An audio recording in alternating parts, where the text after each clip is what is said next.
মানুষ সমালোচনা করতে করতে এমন জায়গায় যায় যে মাওলানা আব্দুল মালিক সাহেবেরও ছাড়ে না। মুফতি আমিন রহিমুল্লাহ বলতেন, আরে মানুষ তো আল্লাহকেই ছাড়ে নাই, নবীকেও ছাড়ে নাই, আলেমদের কেমনে ছাড়বে? যে যেই দলেরই হন না কেন, সামাজিক যোগাযোগ মাধ্যম বা মিডিয়ার কারণে এইভাবে আমাদের ভেতরে পরস্পর গালাগালি, ইখতিলাফ, ইফতেরাক, বিশুদ্গার, চরমভাবে বকাঝকা বাড়ছে। আমার ভয় হয় এই কারণেই আমরা গজবে নিপতিত হই কিনা। কেউ সত্যটাকে বিবেচনা করতে প্রস্তুত না, যে আসলে সত্যটা কি, আসলে বাস্তবতা কি। আমার দলের আলেম বলুক আর অমুক দলের আলেম বলুক, সরকারি দল বলুক আর বিরোধী দল বলুক, কেউ এটা ভাবে না সত্য কোনটা। আর আজকাল ভাবার সুযোগও নাই। ফেসবুক এমন হয়েছে, ডাহা মিথ্যাটারে সত্য বানায়া দেয়। ঘটনা ঘটে নাই, বাস এমন ঘটনা ঘটছে, প্রচার হয়ে গেছে। ঘটনা ঘটিয়েছে অমুকে, প্রচার হয়ে গেছে, না ঘটনা ঘটিয়েছে অমুকে। আমি আলেমদের নিরপরাধ মাসুম বলি না, আলেমদের দ্বারাও গুনাহ হয়, আলেমদের দ্বারাও অপরাধ হতে পারে। আপনি বলবেন হুজুর আলেমদের দ্বারা অপরাধ কেন হবে? কেন হবে না? অপরাধ প্রবণতা বা অপরাধ প্রবঞ্চনা, অপরাধের প্রতি উদ্বুদ্ধ করে মিস্টার ইবলিস তো আলেমদের পেছনে বেশি কাজ করে। কেন? একজন আলেমকে যদি পথভ্রষ্ট করা যায়, হাজারো সাধারণ মানুষ পথভ্রষ্ট হয়ে যাবে। আসল জায়গায় মেহনত করে। এছাড়া দেখেন, যেই সমাজে অন্যায় ব্যাপক হয়, সেই সমাজে হাজী সাহেবের ছেলেও অন্যায় করতে পারে। আমি একটা এক্সাম্পল দেই। প্রায় আমাদের দেশে ঘূর্ণিঝড় হয় না? হয় কি হয় না? শুধু কলা গাছ পড়ে না, তাল গাছ, বট গাছও পড়ে? কলা গাছ সব পড়ে যায়, অনেক কলা গাছ বেঁচে যায়, পেঁপে গাছ বেঁচে যায়, কিন্তু বড় একটা গাছ দেখা যায় উল্টায় রেখা দিস। আছে না নাই? ব্যাপক ঘূর্ণিঝড় যদি হয়, হাদিসে আছে এমন, আহা, মানুষের গুনার কারণে যদি আল্লাহ তাবারক ওয়া তাআলা আযাব দেন, এই আযাব ব্যাপক হয়। কিন্তু যারা আল্লাহর প্রিয় বান্দা, নেককার, তারা সেখান থেকে দ্রুত মুক্তি পেয়ে যান। আল্লাহ রাস্তা বের করে দেয় তাদের মুক্তি লাভের, তাদের দীর্ঘদিন কষ্ট করতে হয় না। ঘূর্ণিঝড় হলে যেমন মাঝে মধ্যে বটগাছ পর্যন্ত উপরে যায়, তদ্রূপ সমাজে যখন ব্যাপকভাবে অন্যায় হয়, আলেম সাহেব, মুফতি সাহেব, হাজী সাহেবও সে অন্যায় গ্রাস হয়ে যায়। শয়তান তাকে পর্যন্ত কাবু করে ফেলে। হতেই পারে।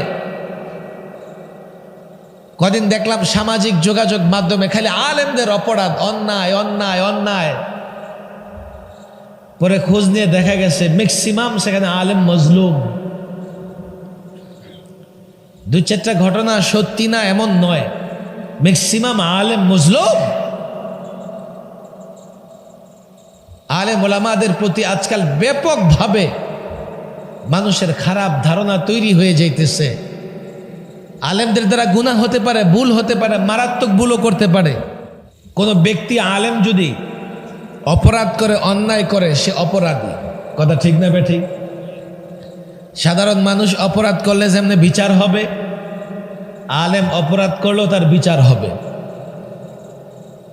কিন্তু কেউ যদি একজন আলেমের অপরাধের কারণে ব্যাপকভাবে আলেমদের সমালোচনা করে, কিংবা আলেম থেকে ইসলাম গ্রহণ করা ছেড়ে দেয়, পোড়া কপাল তার, সে হেদায়েতের পথে থাকতে পারবে না। ডাক্তারদের মধ্যে কসাই ডাক্তার আছে না নাই? আরে বলেন আসে না নাই? কাজ করবেন, আগামীতে অসুস্থ হইলে ডাক্তারের কাছে যাবেন না, রাজমিস্ত্রির কাছে গিয়ে বলবেন যে একটু আস্তর মাইরা দাও। ইঞ্জিনিয়ারদের মধ্যে 2 নাম্বার আছে না নাই? রডের বদলায় বাঁশ দেয় এমন ইঞ্জিনিয়ার আছে না নাই? আগামীতে বাড়ি বানাইলে আর ইঞ্জিনিয়ারের কাছে যাবেন না, ইঞ্জিনিয়ারের কাছে না গিয়া ডাক্তারের কাছে যাবেন। আপনি বাড়ি বানান ডাক্তার দিয়া, দুদিন পরে আপনার টাকায় কেনা ছাদ ভেঙে আপনার মাথা ভাঙবে। আলেমদের বদনাম করার জন্য যথেষ্ট ধরনের ষড়যন্ত্র হচ্ছে এবং অনেক আলেম অপরাধ করতেছে, এটা বাস্তব, অস্বীকার করার সুযোগ নাই। শয়তানের ধোকায় পড়ে যে কেউ অপরাধ করতে পারে। আলেমরা নবী না, তারাও বান্দা, সাধারণ মানুষ।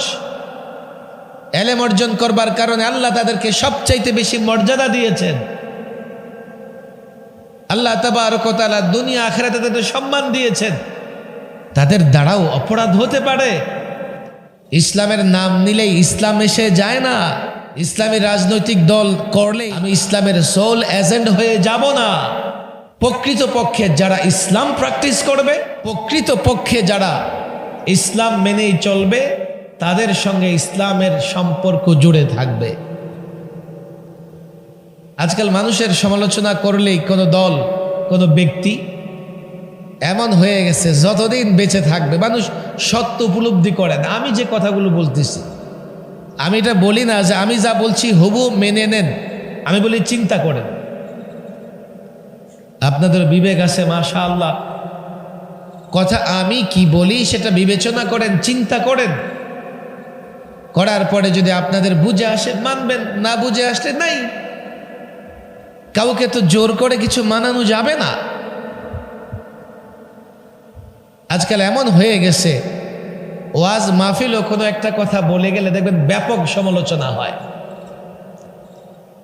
একটা সময় রাজনীতি শুধু ভোটের দিন ছিল, এখন মানুষ অল টাইম রাজনীতি করে। কারণ রাজনৈতিক খবর প্রত্যেক মুহূর্তে আপডেট সে পেতে থাকে মোবাইলের মাধ্যমে, সামাজিক যোগাযোগ মাধ্যমে। অল টাইম রাজনীতি করে। যারা অল টাইম রাজনীতি করে তারা আবার প্রচণ্ড রকমের সমালোচক হয় নিজের দলের পক্ষে, আর নিজের দল যেই দলকে সাপোর্ট করে না সেই দলের বিরুদ্ধে প্রচণ্ড সমালোচক হয়। আজকাল মানুষ সমালোচনা করতে করতে এমন জায়গায় যায় যে মাওলানা আব্দুল মালেক সাহেবেরও ছাড়ে না। মুফতি আমিন রহিমুল্লাহ বলতেন, আরে মানুষ তো আল্লাহকেই ছাড়ে নাই, নবীকেও ছাড়ে নাই, আলেমদের কেমনে ছাড়বে? এটা গল্প মনে পড়ে গেছে, বলবো আপনাদের। এক শিয়া অধ্যুষিত এলাকায় বিচার হইতেছে। বিচারটা কি? কারবালায় হুসাইন কেমনে শহীদ হইল, কে হুসাইনকে শহীদ করলো, তার বিচার হবে। আর্গুমেন্ট চলতেছে, তর্ক বিতর্ক চলতেছে। ইবনে জিয়াদের বাহিনী হযরত হুসাইনকে শহীদ করছে। বিচারক বলল, ইবনে জিয়াদরে নিয়ে আসো। তো লোকেরা বলল, সে তো কবে কবরে গিয়া হাড্ডি পর্যন্ত পচে শেষ হয়ে গেছে। আচ্ছা, তাহলে ইবনে জিয়াদরে কে নিয়োগ দিছে? ইয়াজিদ। ইয়াজিদরে ধরে নিয়ে আস। সেও তো নাই। একের পর এক, একের পর এক দেখে কেউ জীবিত নাই। বিচার কার কেমনে কি করবে? তখন বিচারক প্রশ্ন তুলল, হুসাইন যে কারবালায় শহীদ হইল, নাউজুবিল্লাহ বলেন, আল্লাহ তখন কি করছে? আল্লাহ বাঁচাইতে পারলো না? আল্লাহ তো আছে হাইয়ুন কাইয়ুম। হ্যাঁ, অপরাধী পাওয়া গেছে, বিচার হবে। নাউজুবিল্লাহ বলেন। ওই মজলিসে ছিল একজন সুন্নি মুসলমান, সে দাঁড়ায়া বিচার কার্য দেখতেছে। এখন বিচারক যখন রায় দিছে যে আল্লাহর ফাঁসি দিয়ে দাও, নাউজুবিল্লাহ বলেন, সঙ্গে সঙ্গে সুন্নি মুসলমান তো পেরেশান হয়ে গেছে। হায় হায় হায়, আল্লাহর ফাঁসি হয়ে গেলে দুনিয়া চলবে কেমনে? বলতে বলতেই দেখা গেল যে ভেতর থেকে খোদারে নিয়ে আসছে দুইজন ধইরা। সুন্নি মুসলমান চিন্তা করলো, যেমনি হোক আজকে খোদারে বাঁচাইতে হবে। লাভ দিয়া গিয়া খোদারে ধইরা দিছে দৌড়। দৌড়াইতে দৌড়াইতে চলে আসছে খিড্ডায়। খিড্ডা আলেম ওলামা বেশি, যে খিড্ডাতে গিয়ে খোদারে বাঁচাই। আসার পরে দেখে খিদ্দার এলাকাবাসী আলেম ওলামারা মাহফিল, আর আলেম ওয়াজ করতেছে, আমাদের বাঁচায় কে? লোকেরা কয় আল্লাহ। আমাদের খাওয়ায় কে? কয় আল্লাহ।